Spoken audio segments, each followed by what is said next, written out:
Hey, it's Trish, and this is the Best of Fold of the Week, where I'm wrapping up 15 years of the show with a special series highlighting fan favorites and my picks for the best of what we've seen across 655 episodes. This week, we'll look at the best of low-budget folds, or low-budget wonders, as I like to call them. These formats are all about getting the best bang for the buck. I've narrowed it down to 5 standout ideas, so let's see who made the cut.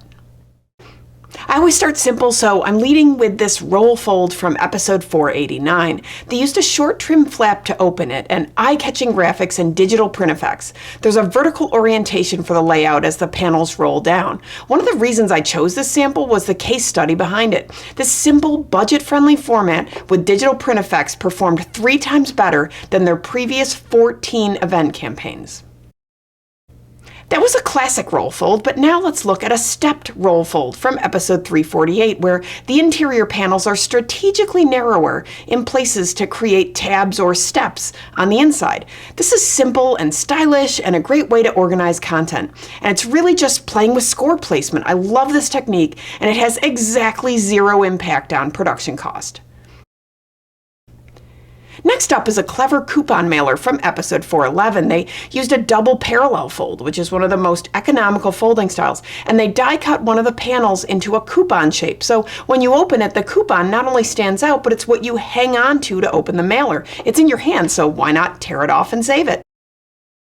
Now, if you don't want a shaped die cut panel, you can always just use a short trim instead. Back from episode 494, here's the same double parallel format, but with a short flap that also stands out and could be perfed as a coupon.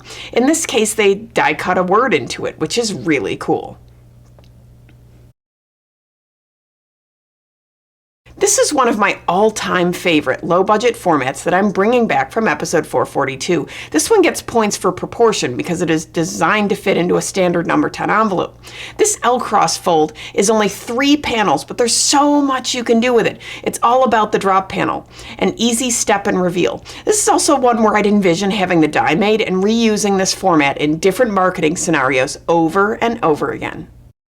Lastly, a crowd favorite, the long triangle fold from episode 416. It's a specialty fold, but this is a low-budget wonder because it's just a long rectangle with 2 parallel and 2 diagonal scores. This particular example has a die-cut notch top and bottom to allow a bit of extra room where the diagonal folds meet on the cover, but if you'd like to see a version without the notches, check out episode 102.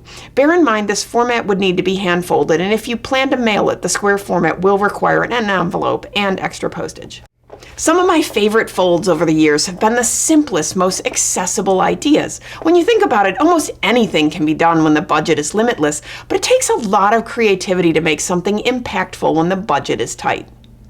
A very special thanks to the creators of the samples featured in this episode for sharing their solutions with us. If you're looking for more ideas, downloads, and templates, visit Foldfactory.com, and remember, think finishing at the beginning. I'll see you in 2 weeks with another episode of Best of Fold of the Week. Bye.